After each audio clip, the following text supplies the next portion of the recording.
কোলাহলবিহীন নিস্তব্ধ রজনীতে এমন এক বেপাস পরিস্থিতিতে পড়ে ইউসরাতের জান যায় অবস্থা। সে তো শুধু রাগের বসেই গিয়েছে।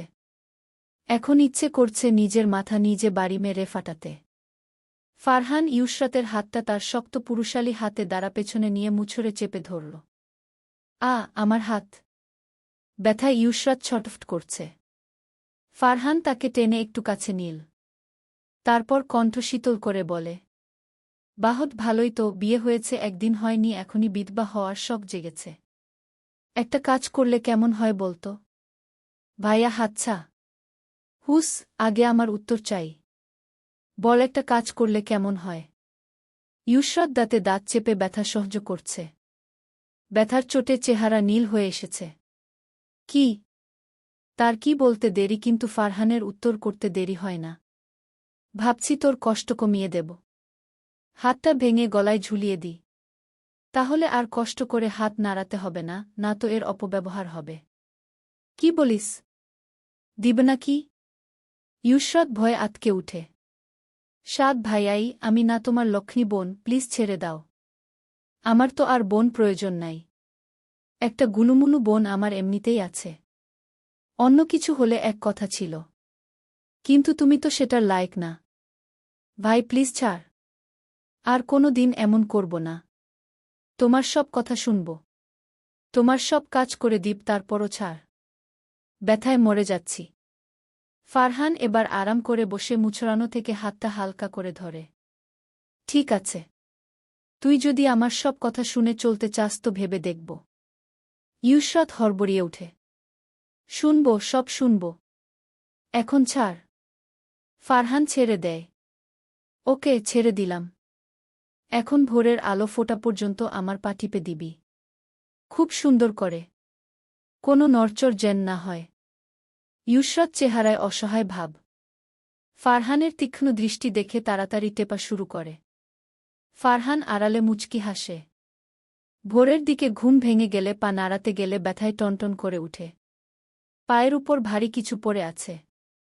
ঝিমঝিম ধরে যাওয়াতে অবস্থা খারাপ। ফারহান রাগে বিরক্তে মাথা তুলে দেখে। ইউসরাতকে নিজের পায়ের উপর পুরো শরীরের ভর ছেড়ে ঘুমাতে দেখে তার মেজাজ সপ্তম আসমানে। পারলে একটা শট মেরে উড়িয়ে দেয়। ফারহান ধীরে উঠে বসে ইউসরাতকে পায়ের উপর থেকে সরায়।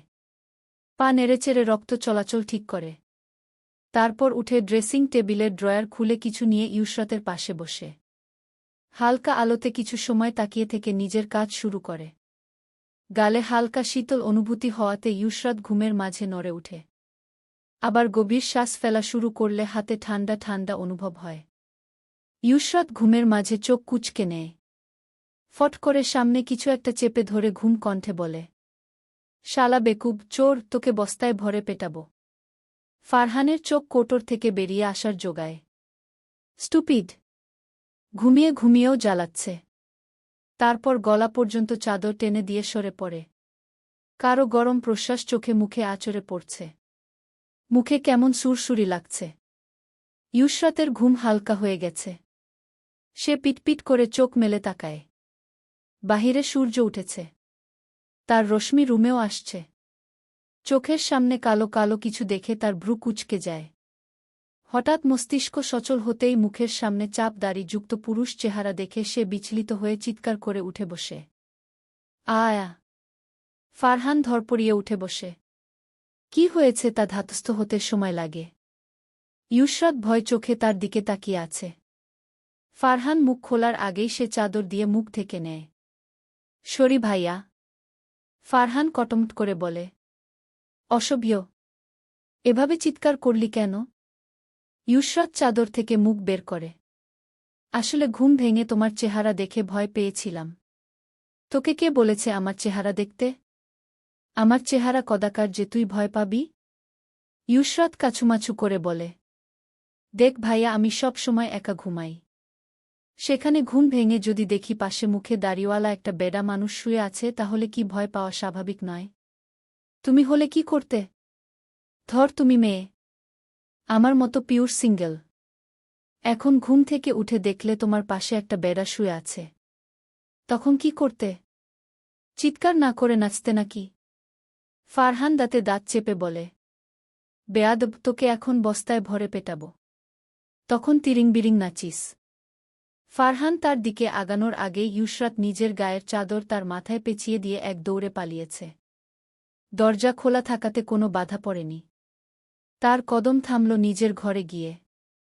এলোমেলো শাড়ি পরা যা প্রায় খুলে যাওয়ার পথে, এমন অবস্থায় ইউসরাতকে দেখে ঘরে অবস্থানরত সবাই চোখ গোল গোল করে তাকে দেখছে। আপাতত আন্টি, কাজিন, অনেক মানুষ আছে এখানে। ফারহা বলে। কি ব্যাপার, শাড়ি তো খুলে যাচ্ছে। ইউসরাত শাড়ির ধরে একদম আগাতেই কুচি সব খুলে গেছে। আধখোলা শাড়ি পরে তার অবস্থা নাজেহাল। সকলে তাকে নিয়ে হাসছে। ইউসু, শাড়ি তো খুলে গেল রে, এমন দৌড় দিলি কেন? খালাম্নির কথায় সে তেতে উঠে। এখন জানতে চাচ্ছ কেন? আমি তো বলেছি ওই শয়তানের রুমে যাব না, তবুও তোমরা জোর করে দিয়ে আসলে। তুমি জানো ফারহান ভাই আমার হাত ভেঙে দিচ্ছিল, সারা রাত জাগিয়ে রেখেছে, পানি মেরে গোসল করিয়ে দিয়েছে, সকাল মারতেও নিয়েছে, ভাগ্যিস পালিয়ে এসেছে। সকলে হালকা গলা খাকারি দেয়।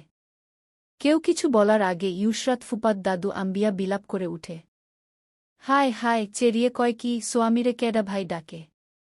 সোয়ামীরে ভাই কুইতে নাই। সোয়ামী সোহাগ করব না তো কেডা করব? এসব ব্যাকেরে কুইয়া বেড়াচকা।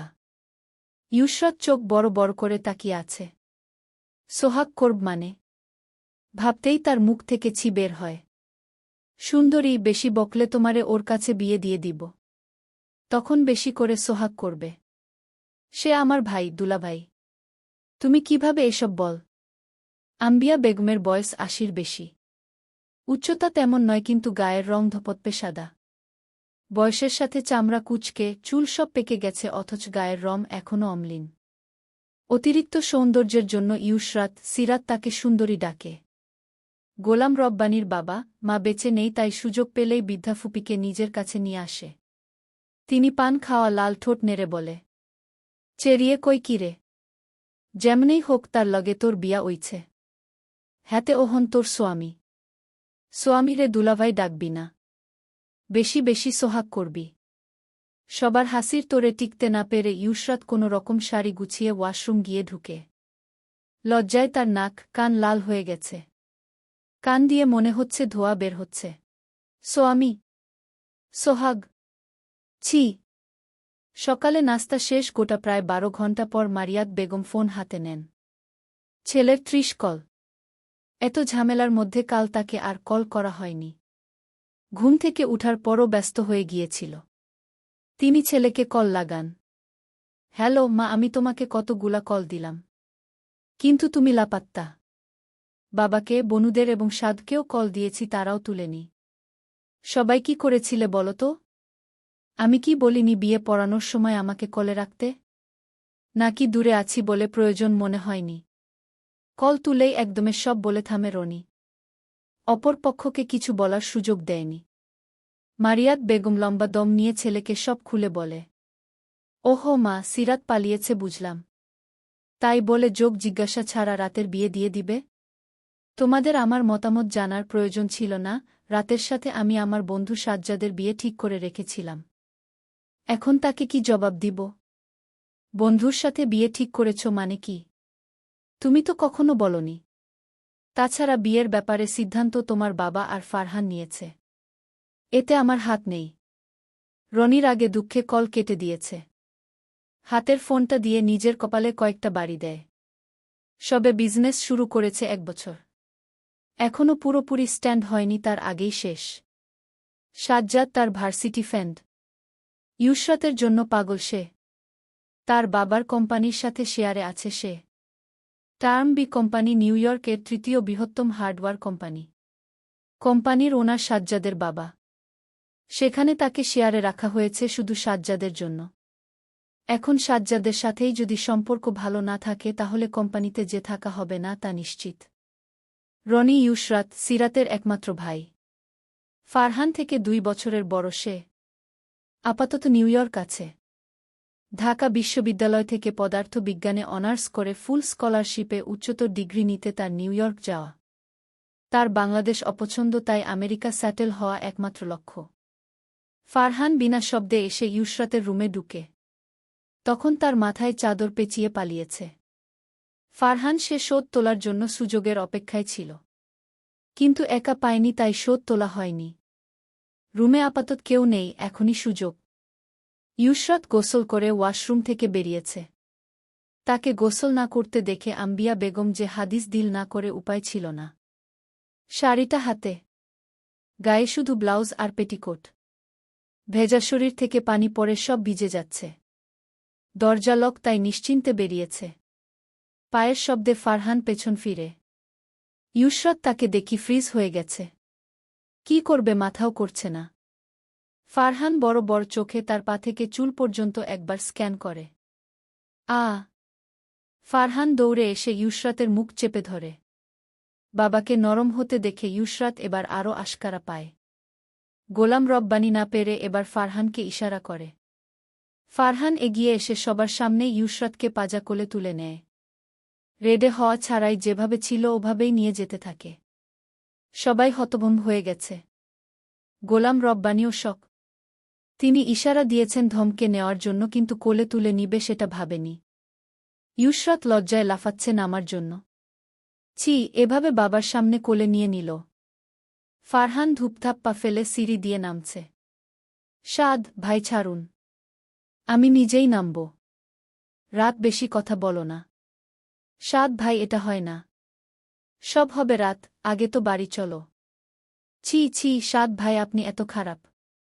যাকে এতদিন শালিকা ভাবতেন তাকে এসব দুষ্ট কথা বলছেন। আপনার তো লজ্জা করা দরকার। পুরুষ জাতির কলঙ্ক আপনি। ইউসরাতের পানি সিক্ত কপাল, নাক ঘেমে উঠল। সে ঠকঠক করে কাঁপছে। হতভম্ব হয়ে সে নাড়াচড়া ভুলে স্ট্যাচু হয়ে গেছে। ফারহান এক হাতে ইউসরাতের বাহু ও অন্য হাতে মুখ চেপে রেখেছে। তপ্ত গরম ঘরটা অকস্মাৎ কেমন শীতল আর নিস্তব্ধ হয়ে গেল। মুখামুখি ইউসরাতের বড় বড় আখিদ্বয়ে তাকিয়ে ফারহান দৃষ্টি সরায়। মুখ ঘুরিয়ে বলে, হুস, চিৎকার করো না। আমি যাচ্ছি। এভাবে আর কখন দরজা খুলে রাখবে না।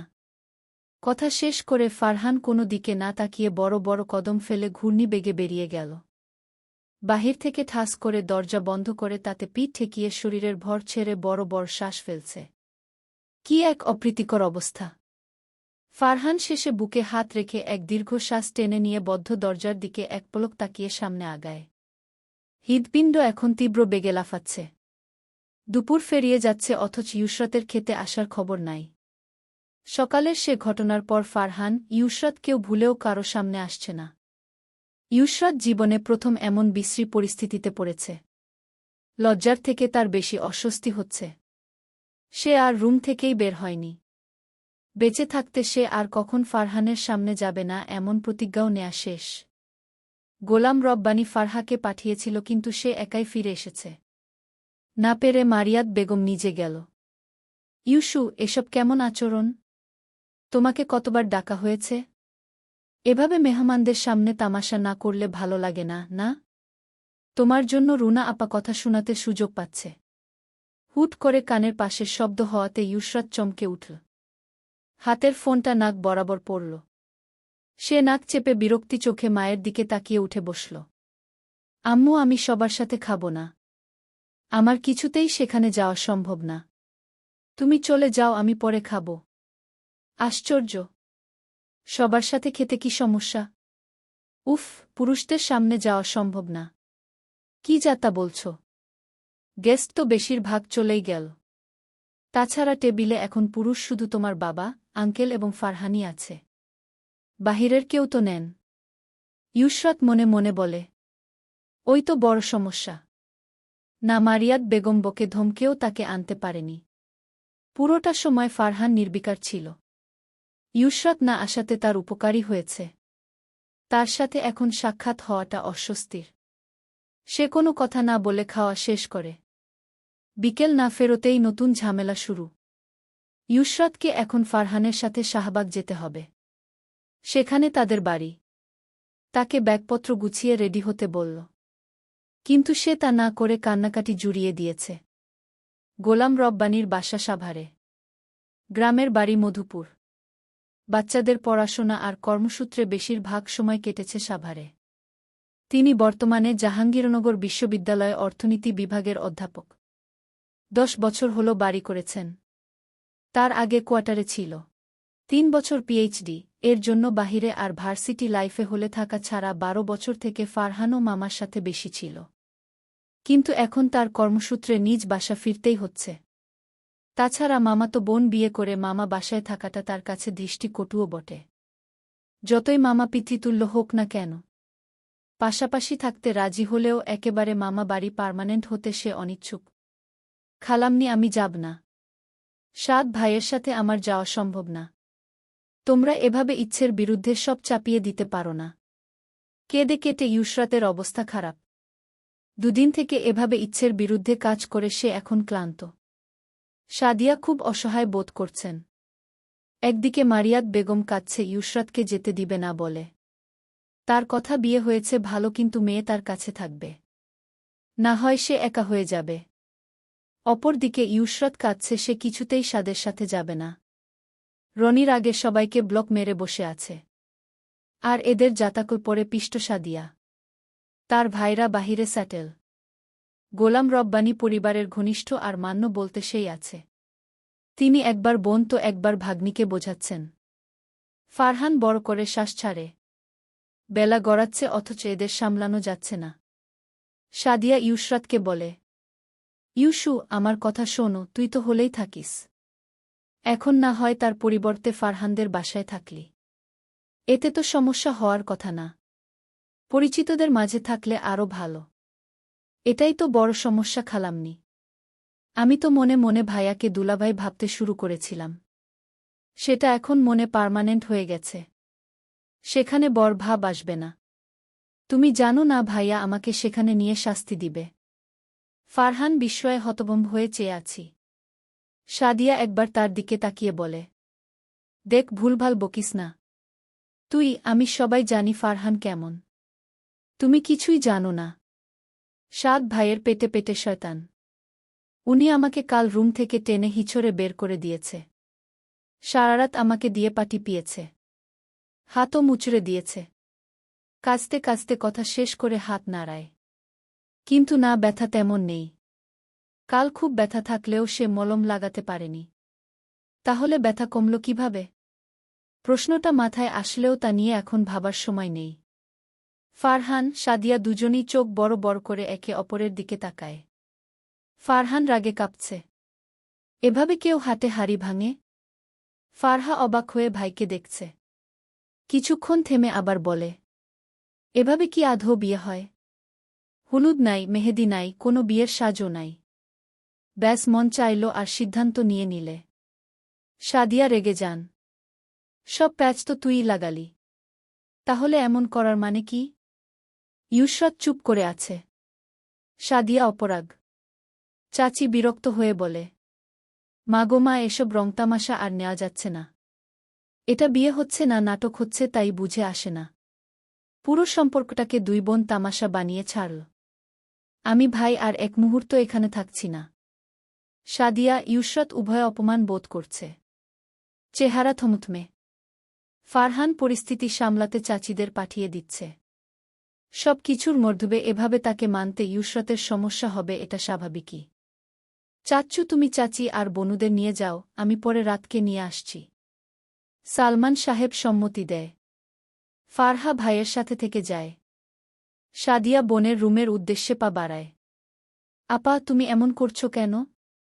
তুমি তো অন্তত ওকে বুঝাতে পার। সাদিয়া বোনকে কড়া করে কথাটা বলে। মারিয়াত বেগম কাঁচতে কাঁচতে বলে, তুই বুঝবি না। তুই তো আর মেয়ে বিয়ে দিচ্ছিস না। ইউসরাত চলে গেলে আমি একা কিভাবে থাকব সেটা ভেবেছিস? সাদিয়া খুবই হতাশ। আপা, তুমি বোকার মতো করছ। বিয়ে দিয়েছ, মেয়ে তো বিদায় দিতে হবেই। এমন হলে বিয়ে দিলে কেন? ফারহান তো আর অপরিচিত কেউ না, তাহলে এত চিন্তা কিসের? কথা তো এমনি ছিল যে একসাথে বিয়ে হবে, পরে ফারহান শাহবাগ ফিরে যাবে। আমি তো সিরাতের বিয়ে দিচ্ছিলাম। ও দূরে গেলে ইউসু থাকত। কিন্তু এখন ও চলে গেলে আমার বাসা পুরো খালি হয়ে যাবে। বোনের কথায় সাদিয়া রেগে যায়। আশ্চর্য! তুমি এসব অবান্তর কথা কিভাবে বলো? ইউসরাত তো গত 1 বছর হলেই থাকে।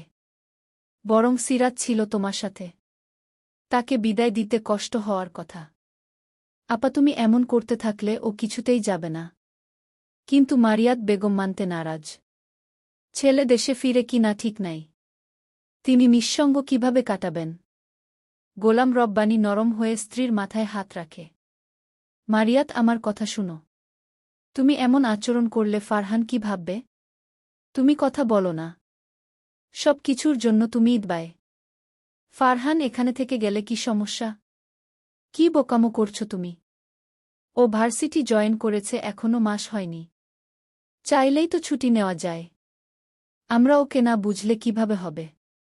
ও তো বলেছে ইস্যু থাকলে থাকতে পারে। তুমিই তো বাড়াবাড়ি করছো।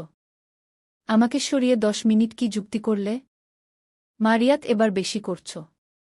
তোমার মেয়ে বিয়ে করে ও অপরাধ করেছে নাকি? একদম দূর দেশে বিয়ে দিয়ে দিতাম খুব ভালো হতো। গোলাম রব্বানী রেগে আগুন হয়ে গেছেন। মেয়ে মানুষের প্যাচাল খুবই অসহ্যকর। মারিয়াত বেগমও রেগে গেলেন। সব কিছুর জন্য আমাকে দোষ দেওয়া বন্ধ করো। সব কটা তো নিজের মতো বানিয়েছ। গোলাম রব্বানী মেয়ের রুমে এসে মেয়েকে বোঝাতে থাকে। না রেগে খুব নরম হয়ে বোঝাচ্ছে। বাবাকে নরম হতে দেখে ইউসরাত এবার আরও আশকারা পায়। গোলাম রব্বানী না পেরে এবার ফারহানকে ইশারা করে। ফারহান এগিয়ে এসে সবার সামনে ইউসরাতকে পাজা কোলে তুলে নেয়। রেডে হওয়া ছাড়াই যেভাবে ছিল ওভাবেই নিয়ে যেতে থাকে। সবাই হতভম্ব হয়ে গেছে। গোলাম রব্বানীও শক। তিনি ইশারা দিয়েছেন ধমকে নেওয়ার জন্য কিন্তু কোলে তুলে নিবে সেটা ভাবেনি। ইউসরাত লজ্জায় লাফাচ্ছে নামার জন্য। ছি এভাবে বাবার সামনে কোলে নিয়ে নিল। ফারহান ধূপধাপ পা ফেলে সিঁড়ি দিয়ে নামছে। সাদ ভাই ছাড়ুন। আমি নিজেই নামব। রাত বেশি কথা বলো না। সাদ ভাই এটা হয় না। সব হবে রাত, আগে তো বাড়ি চলো। ছি ছি সাদ ভাই আপনি এত খারাপ। যাকে এত দিন শালিকা ভাবতেন তাকে এসব দুষ্ট কথা বলছেন?